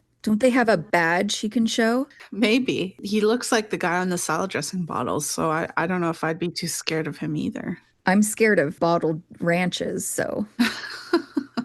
But wait, he's salad dressing bottles. What do you? Yeah, Newman's Own, like Paul Newman that Murphy's compared to. I always think of the crappy pasta sauce rather than the salad dressing, but same thing. You know who would get results if he went upstairs? We all know who that's going to be. Strike's powerful half step forward would have this guy tiptoeing around his flat in his socks, terrified to even flush the toilet in case the noise upsets Robin. 100%. Strike would get this done. He would. It would be like that bit with the ironmonger in Troubled Blood. It was so good. I've been waiting for this with the guy upstairs because of that specific part. I've been like, okay, when is Strike going to go threaten this dude? I've been tallying up all the things that Ryan does after the ectopic pregnancy that are really great and so kind that Robin talks about later with Strike. And so far what we've got is the generic hospital gifts the day after her surgery, which is like, it's whelming. It's not overwhelming. It's not super underwhelming. It's just stuff. Now we have him bringing takeout fish and chips. Again, it's just, okay. Yeah. Good to bring dinner, but like, is this extraordinarily kind? Like Robin seems to think. Like, what was he going to do? Ask her to cook? Yeah. And when he's like, oh, we only need knives and fork, I'm like, yeah, that's how takeout works, man. I've brought drinks. Oh, so you know how to order a combo? Congratulations. If this is what Robin sees as being like really good and kind and supportive, I'm not that impressed. Yeah. Okay, Shania. Yeah. Well, Shania was very formative for me. And I think a lot of her messages really Resonated. rooted deep. I'm just thinking he couldn't have tried to cook for her. If you were going to say he really went out of his way to be like kind and supportive. Only if he did the dishes afterwards. Well, yeah, that too. I'm going to say this about the hospital gift. I do think it was thoughtful, even though everyone thinks it's generic. I don't think there's anything wrong with it. I think we're just thinking about how Robin felt when Strike got her flowers, but that's a different situation. You know, I don't think that every single gift ever given has to be deeply personal, or sometimes flowers are nice. And the problem that I have with it, and I guess the fish and chips and all of this stuff, is that Robin gives these things way more credit than they deserve. You know, she counts them so high when comparing things like he was drunk and likely knew something was wrong with the condom, or I don't know, I just don't love him and I love somebody else. You know, the problem is not the gift or the nice thing he's doing, it's the weight that Robin gives it. Robin give it so much weight because she's so used to Matthew doing absolutely fucking nothing. I think that she's looking for reasons to justify staying and telling herself that she loves him. So she's looking for the reasons. Yeah, that's what she's doing. I can't help but notice how the conversation between Robin and Murphy here, it's less intimate, it's less personal than the conversation that Strike and Robin had in chapter 7. Murphy gives one-word answers when she asks about work. He doesn't want to open up. Robin's lying that she feels better. It just doesn't have any of the charm that Strike and Robin do. None of the charm, none of the chemistry. And remember how later in the book, Robin beats herself up for not caring more about his troubles at work, like thinking the lack of support drove him to drink? She asked. He didn't want to answer. That's not her fault. Yeah, I mean, he probably doesn't want to seem like a failure compared to her. She's out here solving everything, being amazing, and he's not. Sorry, Murphy. The ship sailed. Robin asks Murphy about the body in the silver vault. He says that as far as he knows, they're happy with the idea of Knowles, but the lack of curiosity annoys me. He's just not great at his job. This isn't a vocation for him. Just like Matthew, he's in this for the paycheck and the status. Robin just thinks that she's more compatible with Murphy than Matthew because he's in the same job. But the truth is that their fundamental values and priorities still don't align. He just doesn't understand how important it is to her. The biggest thing here is when he makes his stupid little comment about Strike wanting to show up the Met again. He says people have lost their careers after Strikes come meddling, you know. I'm pretty sure that Murphy's going to eventually lose his girlfriend because of Strike coming and meddling. Ooh. I'm pretty gleeful about that. Yeah, like same. people lost their careers. Yeah, you're about to lose something else. You get gazumped. But I'm glad that Robin didn't let this go. I wish she would have gone harder, though. Which is a huge pattern in this book. She lets this guy get away with so much bullshit. Or if she does get mad, she still lets him off easier than he deserves. Get madder, Robin. I know you don't have the energy for it. You know who she gets really mad at when he doesn't actually deserve it? Yeah. Because that's who she really cares about. Yeah. Murphy, his implication is that if the police don't get something right, it should just be left like that, I'm guessing. Because he gets things wrong and he doesn't want someone poking into them, I guess. But that's not someone who cares about justice. That's someone who cares about winning. Any cop who's lost their careers because of Strike actually lost their careers because they fucked up and refused to admit that they were wrong. Guess what? That means they deserve to lose their careers, Ryan. Yeah, it reminds me of how Wardle came to Strike in Cuckoo's Calling and said that he couldn't stop thinking about what Strike had said. And he listened. And that's a real point of maturity for young Wardle there, because he wasn't too prideful to take the tip and he wanted justice. And that's why Wardle is now a part of the team, you know? But yeah, Ryan Murphy does not have that pilot light of justice. He doesn't have it. Robin's point that he should also be blaming her, it doesn't go far enough for me. She's understanding that he's placing all the blame on Strike, but I keep thinking about how he's also giving Strike all the credit and not her. Well, it's consistent with him congratulating Strike in the running grave for bringing down the UHC, Strike correcting him that it was mostly Robin. We spotted that red flag. It just automatically makes me think of that bit in Lethal White when Matthew asks whether she counts Strike's achievements as her own. So annoying. The only person who I can think of who's lost their career, like Robin said, is Roy Carver. And if Murphy's feeling bad for that guy, I don't know what that says about him. Nothing good. Right? Strike and Robin don't want the glory. We've seen how happy they are to step back and let the cops who help them get the credit. So the only careers at risk belong to the police, who are too dumb to realize that Strike and Ellicott are like a gift to any investigation and should be supported in their efforts at all times. I was just wondering if the whole blue wall of silence thing is a thing in the UK too. If he's, upset about Carver. I'm not going to lie. I hadn't heard of this phrase until just now. Yeah, it's just like the whole thing where police protect each other, even when it means going against what's right. Not I snitching. think is the gist. Yeah. Snitches don't listen to Stitches by Shawn Mendes upstairs. Anyway, I just feel like something like this could come back. I really, really hope that this book was laying the groundwork for a huge conflict with the Met or like a corrupt police plot in book 9, because I think we need some more payoff to this Murphy's a terrible detective and terrible detectives resent the Strellicott agency thing. I like how you're using Strellicott so casually the last couple episodes. I'm leaning in. It's their agency. I don't have time to say the whole thing. We have a lot to get through. Strike and Ellicott takes a long time to say. Yeah, it takes a long time. Cutting out syllables. Like Kevin, why use many words, one word good? Okay. Kevin. I love Kevin. Going back to what you were saying about the Met corrupt police thing, people have been speculating about this for years, and I think it would be really great to see something come of it. But we're running out of time, so she better get on it. Yeah. So notice how Murphy, he switches tactics after Robin's response by saying that coppers who feed Strike information aren't making any friends. So meddling, losing their jobs didn't work. Now he's saying that it's the officers themselves who aren't making friends. Clear Murphy care more politics than work. Oh my God. No integrity. Smarmy arsehole. Anyway. Yeah, to me, it seems really clear that Murphy cares way more about the politics at work than he does about the actual work. Yeah, we got that with the Kevin thing. Yeah, exactly. He lacks integrity, I think. And it fits pretty well with what Wardle says about him later, that he'll smarm his way out of trouble, right? Mm-hmm. The direct mention of Wardle, I feel like there's really going to be more drama between the two of them. I just want to cheer Wardle on. I'm really, really hoping we get to see Wardle punch Ryan, because he clearly wants to, and he should get what he wants. He should get what he wants. He deserves what he wants. Land a couple hits, got your whole face looking like blue. I've also been wondering if maybe Wardle will have a chance to tell Robin directly about some of Murphy's shitty behavior, where Strike couldn't really before because of how it would look.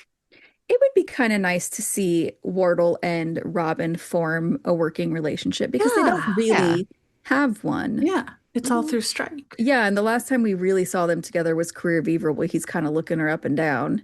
Oh, yeah. And oh gosh. Strike gets all like, didn't you notice the ring? How's your wife? Yeah. Oops. So, sore topic now. Be kind of interesting. It will be interesting. And yeah, she should get some of the gossip straight from the source.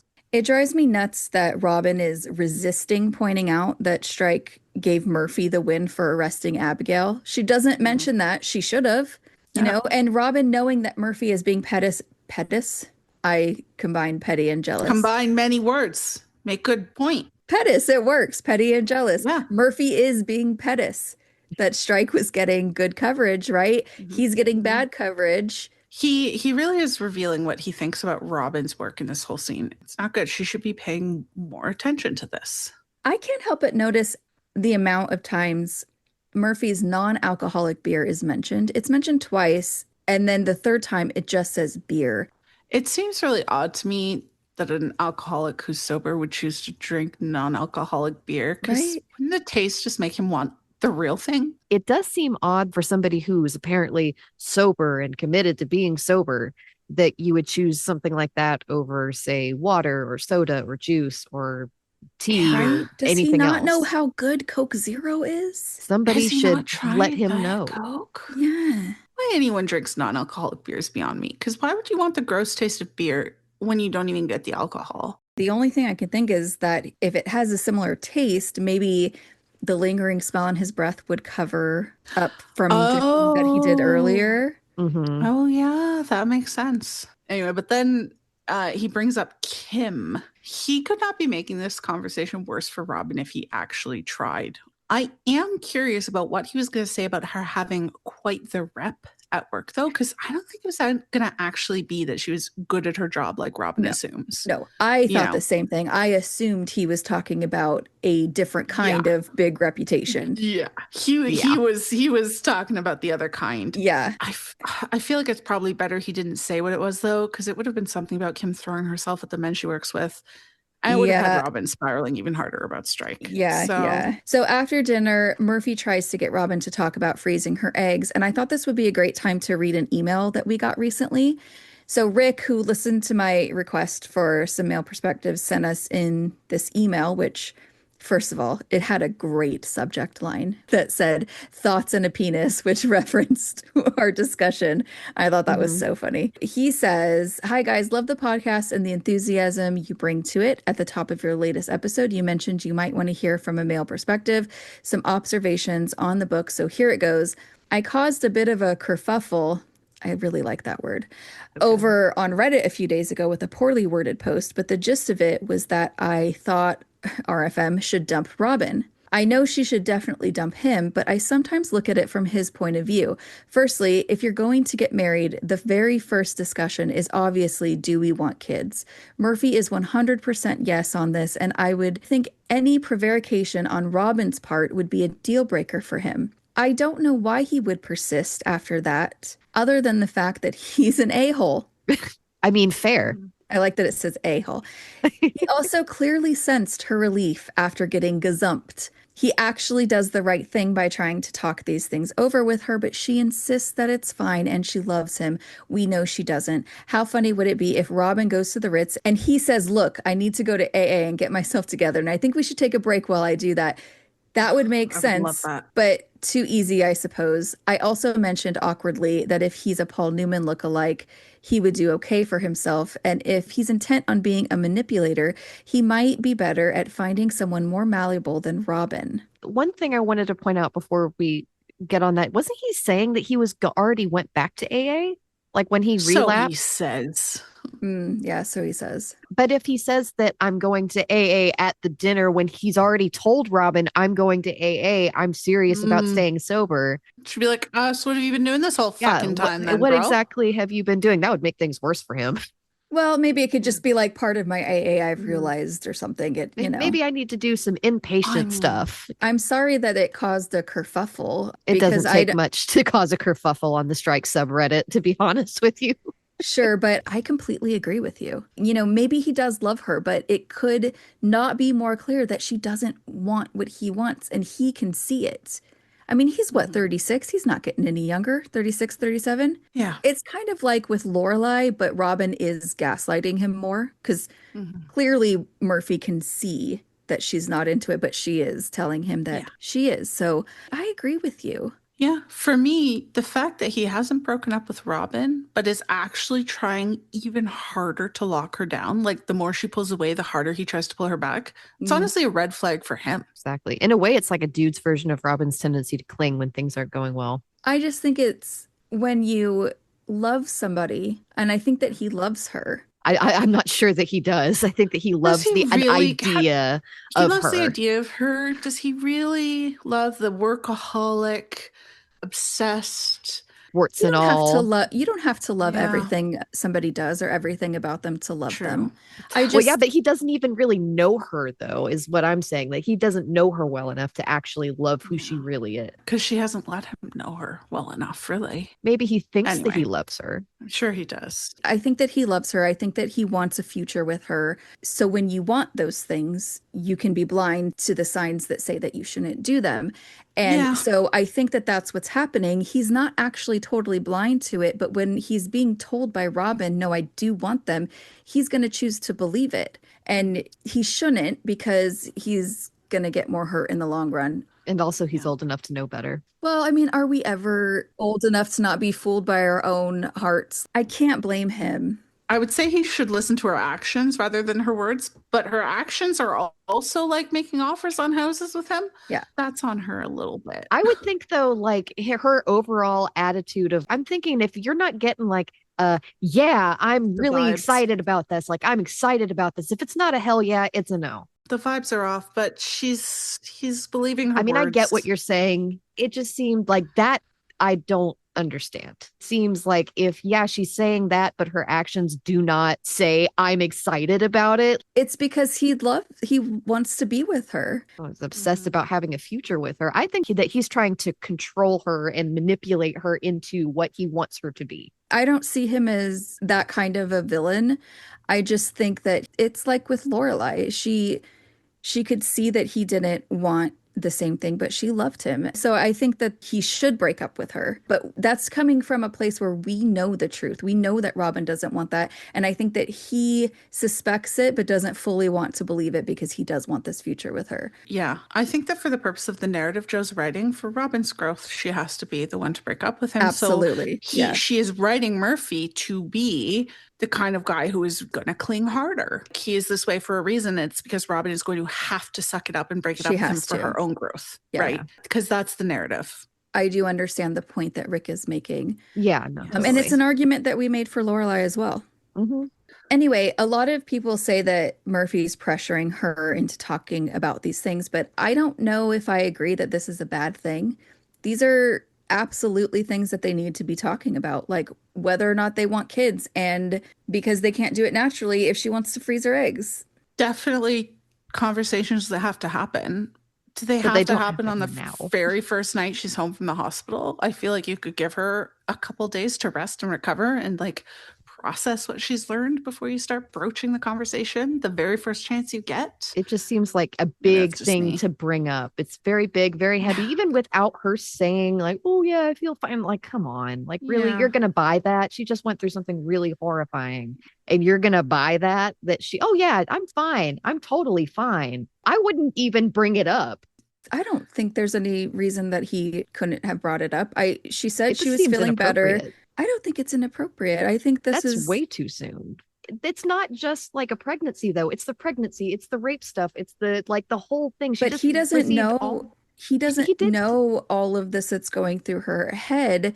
She's saying that she's totally fine, that she feels better. She lies about how she's physically feeling. It wasn't until later that she gets emotional. There's nothing that feels totally weird about this to me, bringing this up. It's just very, very soon for something that was a big deal to her. I wouldn't want someone to bring up a big conversation when I've just got home from the hospital either, to be honest. But some people are more direct and like to address things head forward. Like, well, that's 100% me. I think that there's nothing wrong with this. And I think the thing that's wrong is that she's not actually telling him the truth about what she wants. Yeah, she should be telling him the truth. His argument about freezing the eggs is to be on the safe side. And I don't think that this is a fully honest statement from him because, you know, he's saying just to be safe, but we all know that he really wants to have children and he wants to have children with Robin. And so this is what he wants to do.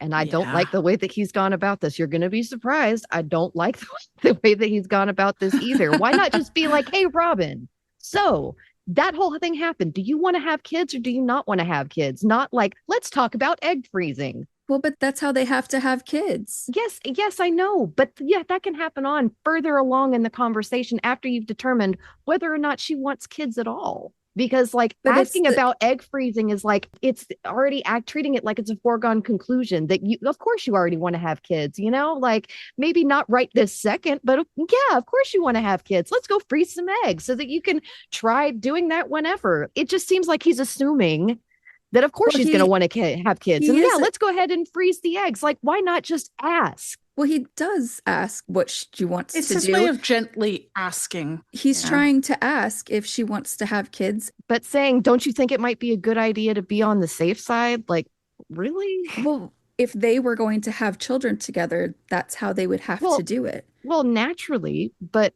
why not ask what her top-down feelings are about having kids? That's how he's introducing the subject because that's how they would have to do it. I don't know that we're going to be able to see eye to eye on that. I'm not sure I'm understanding what you're saying. I understand that they're going to need to freeze her eggs in order to have babies, but that's a really big thing. Like, oh yeah, let's talk about, like I know that they're going to have to do that, but if I was going to be in her position, I think that I would prefer to somebody to ask me like, hey, how in general do you feel about having kids? We're getting to a point where we've been in this relationship for a long time. You just had this horrifying thing happen to you where this is going to be a big ordeal for you to have to go through. How do you feel about having kids? Is this something that you want to do?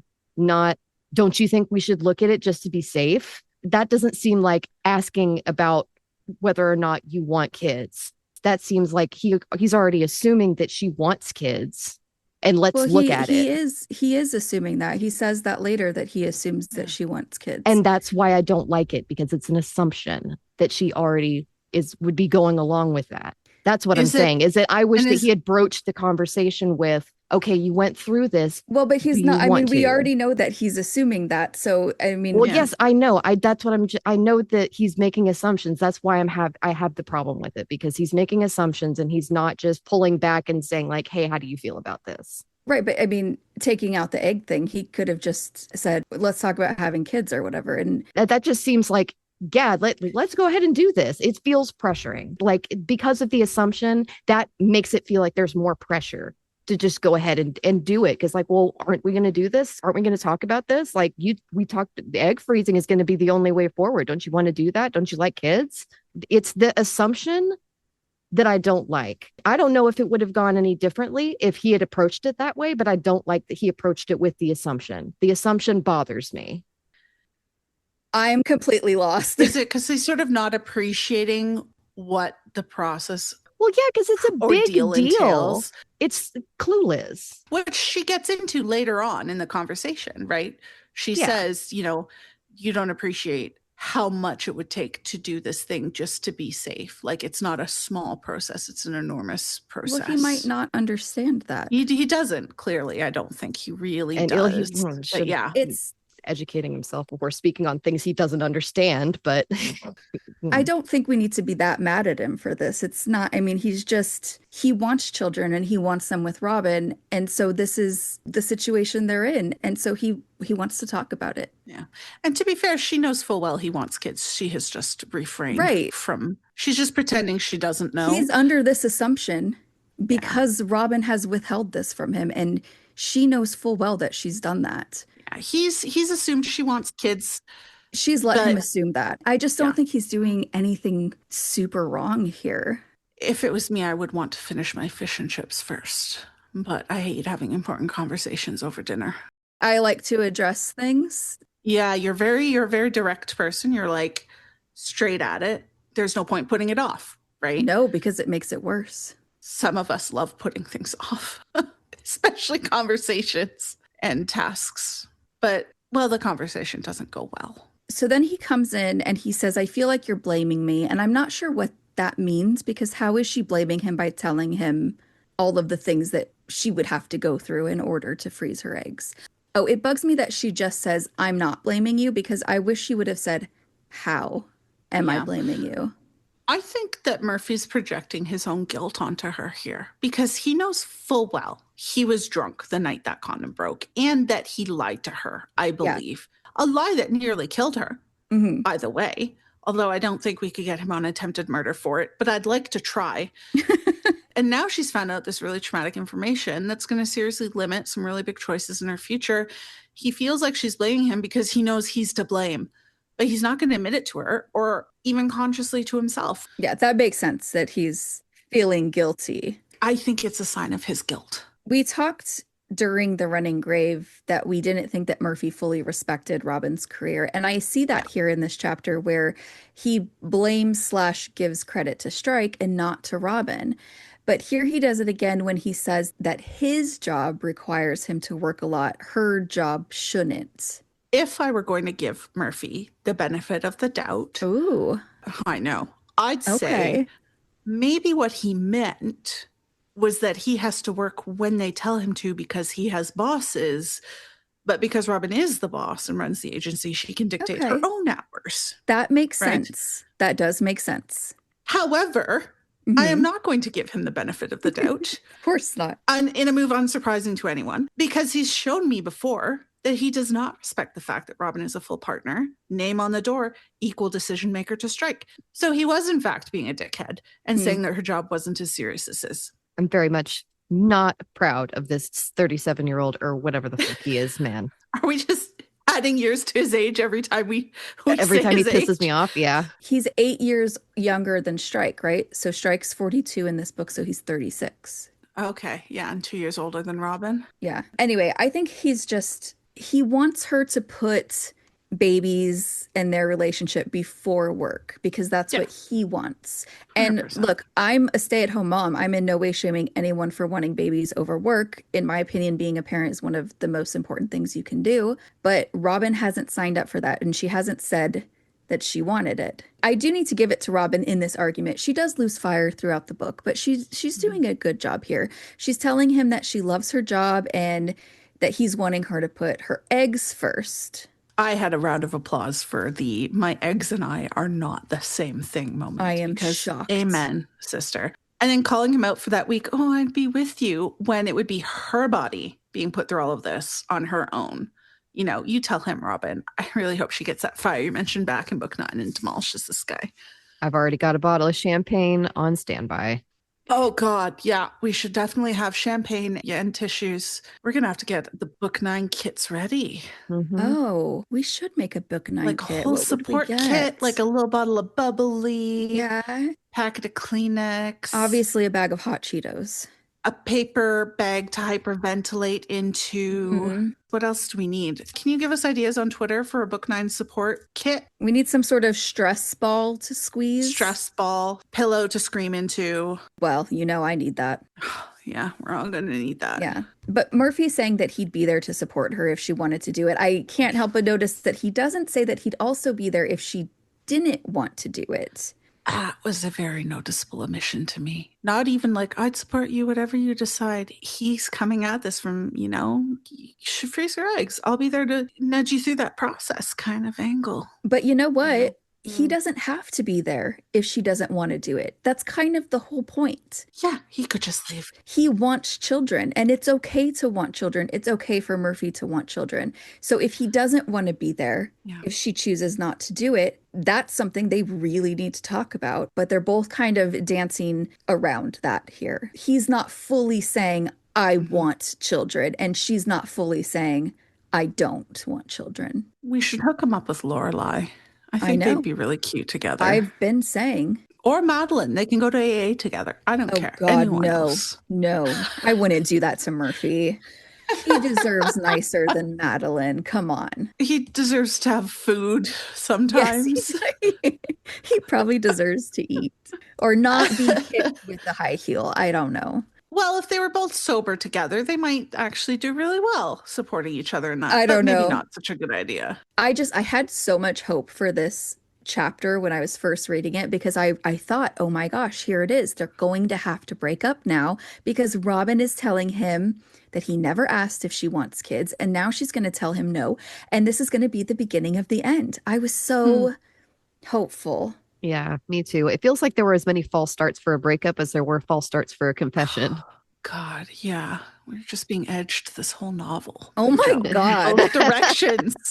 Have literary blue balls. Oh my God. I was just so naive on September 1st, so naive and so still in my 30s. Sweet summer child. Yeah. These two characters are so determined to stay in this relationship when they're not compatible. I can understand Robin. She's in a bad place and afraid of her feelings for someone else. But Murphy, I guess if he's drinking again, he's actually probably also not in a great place. And I feel like he might be afraid of another failure like his marriage. Like if he loses Robin, he's got nothing, right? And given that his career is tanking as well, that might actually be kind of true. But you know what? You've got your classy map, Ryan, and no one can ever take that away from you. You're a guy Yeah. with a map on your wall, and it's classy. It's funny because you say, I mean, that is funny, but you say that you understand Robin staying, but not Murphy. I'm the total opposite. I Yeah. understand Murphy staying, but not Robin. Like Mm-hmm. Murphy's the one who I think wants something, and she's the one who knows she doesn't. So for me, it just reads the opposite. She's afraid of what she actually wants, so she's staying with what she doesn't, I think. Yeah. But that's harder So, for me to understand than ignoring the yeah. signs that your partner doesn't want the things that you want. Yeah. Again, here's where he says that he assumed that she just wants kids because she loves her nieces and nephews and godkids. Does she have nieces and nephews? She does by the end of this book. Okay. I Well, don't think the boys are born yet, though. oh, that's true. That's true. Yeah. But you know what they say when you assume? What is it? I've never heard this before. You're joking. Yes, of course I'm joking. Good. Thank God. I was so worried for a second. Like, I'm I like, this is swear. really beyond the pale. Oh my God. What kind of rock have you been living I know. under? I like the Pokemon theme song, okay. But this, you make an ass out of you and me, which is Yes, pretty yes, much what's yes. happening here. Yeah. I have heard that, yes. I'm just going to start saying I don't know things that you're saying, even if it's like, Oh, that's the thing is I won't know if you're fucking with I me or know, not. I know, that's why I it's so won't fun. know. I won't know. We'll have to do a game. I love that for me. Does Lindsay not know this thing or is she just fucking with us? It's going Yeah. to be a really hard game. I love it. Anyway, it's a wild assumption to make. Just because somebody likes children doesn't necessarily mean that they want kids, Yeah. especially given that that was supposedly a major factor in him and Lizzie breaking up, that he would ask her her thoughts about having kids in the future rather than assuming. I can kind of understand the assuming thing, but because it was a big deal in his breakup, I would think that that would come up more for him. Because like, otherwise Yeah. normally I could kind of get, oh well, I figured that we both wanted this since she never said she hadn't in a year. But Wondering if maybe Lizzie just didn't want kids with an active alcoholic who is Yeah. aggressive. Absolutely. Watch we meet her later and she's like pregnant Oh my or God, something like that would be Charlotte. amazing. Oh, I'd love to see Murphy spiral over that. Yeah. Suffer. But but anyway, I think that Robin's response here is totally sugar-coated because when she talks to Strike about having kids, she says much more honestly that she doesn't think she wants them because she doesn't want to feel torn. Here she just says, I don't know. She doesn't say anything about feeling torn, and that's her biggest reason. She doesn't say that at all. And I think that's why Murphy's left feeling like, okay, well, maybe one day she will want them because she's just saying, I don't know if I do. And like I said that, my younger self, I said, oh, I don't know. And then suddenly it became the thing that I wanted most, right? So if she had explained this whole reason, I think that their relationship might have ended in this book. And maybe that's why she didn't, because, Joe has other plans. They better involve kissing at some point, or I swear to God. Anyway, the thing that finally breaks Robin's resolve not to cry is mentioning that even if she doesn't want kids, it wasn't easy to hear about what her rapist had done to her, that this is why this is happening. And I think that's the heart of why this is so painful. It's painful for many reasons. That's the worst of it. Having to heal again physically from something that happened so long ago, like you've said before, Pools, it's just that physical sign of the emotional trauma. I just noticed something in this scene. We're at the beginning of the book. Murphy is going to hug Robin, but she shouts no. She says she's still sore, but I think she just doesn't want him touching her. She's pushing him away, right? Yeah. And then at the end of the book, Strike pulls her in, but again, she shouts no and physically pushes him away. But in that case, she did actually really want that physical contact. So I think did the I. trembling, gives it away. Absolutely She said no because does. she didn't want to hurt Murphy the way she was hurt. So didn't want to cause pain, which is the truth. What does it mean? I don't know. Yeah, it's a good catch. I don't think it needs to mean anything, but it is that nice circular pattern that she does so well. And I love seeing the difference in reactions, right? Murphy causes pain where Strike causes trembling out of lust and love. It's so satisfying, the little It is, yeah. circle clicking into place thing. It's the circle of life, in the best Elegant. way. It's elegant. It's the elegant circle of life. So, in begging for her forgiveness, Murphy asks her to tell him anything that she wants to make her feel better. And in true Robin fashion, she asks him to get in contact with the detective he knows on the Silver Vault case. Even when she's miserable, Robin is hilarious because Ryan, you sound like you're trying to lure me into a van. He does. So fucking Puppies, funny. candy. Here, try my candy. Although they wouldn't say candy, though. I think it's sweets. Sweets. Yes, my puddings, my spotted dick.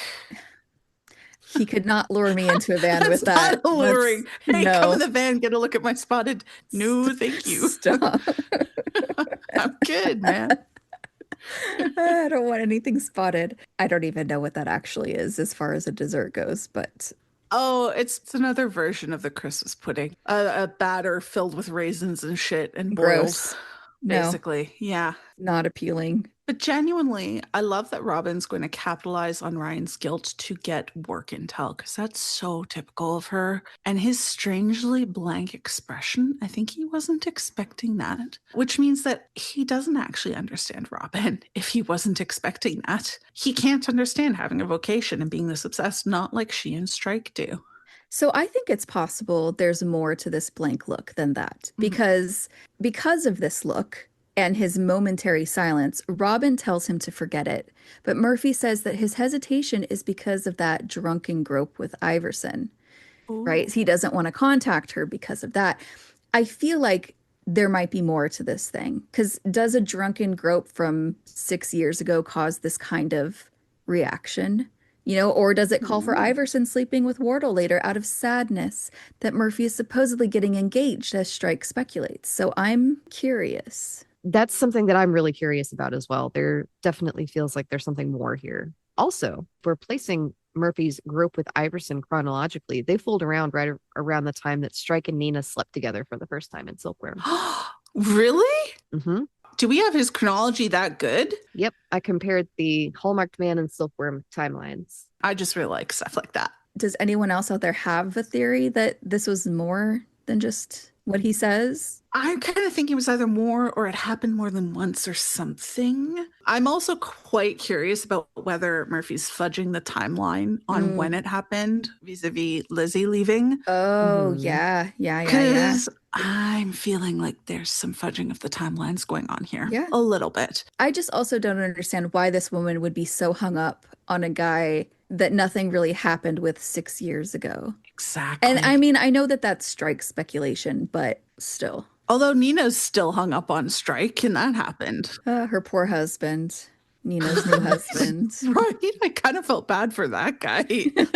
This is just so funny, this part. Murphy's like, oh, please don't be jealous, Robin. I had a drunken grope with this woman 6 years ago. And Robin's like, oh, but I'm so jealous. Oh, I guess I'll have to deal with it. Oh my God. Who knew performative jealousy was a thing? The number of shits she gives is literally in the negative. Genuinely. And then Robin saying she needed to word her response very carefully, and that she knew she didn't feel jealous, but she had to pretend a little because she had to get what she wanted. God, Robin. I know. And the best part is she was actually super jealous about Kim 5 just being in seconds ago. Strike's presence like 5 seconds ago. Yeah. This chapter. Robin. We could go through and find every instance of Robin being annoyed or jealous or miserable at Strike with literally any woman for years and years. I know. A few chapters from now, she's going to be sobbing, heartbroken. Heartbroken because of the possibility that Strike fathered a child with Bijou, and because her paranoid thoughts are that he might still be sleeping with her. Even after he very clearly and honestly told her that he was not. She is very jealous. It's just not about her boyfriend. Yeah.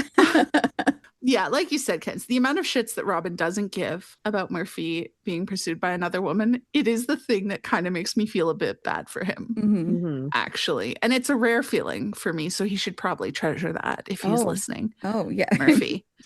I'm sure the fictional character of Ryan Murphy is listening to this, yeah. Another funny thing, when Murphy's like, do you only love me for my intel? I'm like, Oh, sorry, man. I think you hit the nail Uncannily on the head. accurate guess. Yeah, that made me cringe a little. I'm like, oh, bud, Oof, don't ask big if questions true. that you know the answer to. This time, Robin doesn't push away his hug, accepts it out of guilt because she's getting her intel and she's realized she doesn't actually feel jealous about it at all. Yeah, well, Mhm. she's got to accept it now that he's giving her what she wants. Yeah, yeah, right? It's Mhm. so bad. It's so bad. I'm Oh, sorry, when she's- Robin. oh, Robin. I And when love she says you. I love her, but it's just too funny. I Like, it's know. too funny. There is no need to start analyzing that as well. There is a need, Robin. There is a serious need to start analyzing. It's literally the thing she should do the most. Yeah. Oh, yeah. Take a Yeah. high-powered microscope to that sucker. Yeah. Yeah. Yeah. Analyze the hell out of it. Oh, all right. Well, that was fun. So much Murphy. So much Murphy. And you know what? I think there's some more. Is there more of him coming? There's more of him coming up. So, Oh, Yeah. God. Ugh. Yep. All right. What are we doing next time? All right, we are doing chapters 10 through 13. So that has Strike's birthday, Robin, Murphy, and Strike eating pizza and discussing the case, and then Strike and Robin agreeing to take the case. See you then. That'll do it for this episode. Thank you so much for listening. If you enjoy what you've heard, don't forget to follow us on social media. We're on Twitter, Instagram, and Tumblr at the SE Files Pod. You can also contact us on our website at thesefilespod.com or email us directly at sefilespodcast@gmail.com. Thank you so much again for listening, and we hope to catch you next time for another episode of the Strike and Ellicott Files.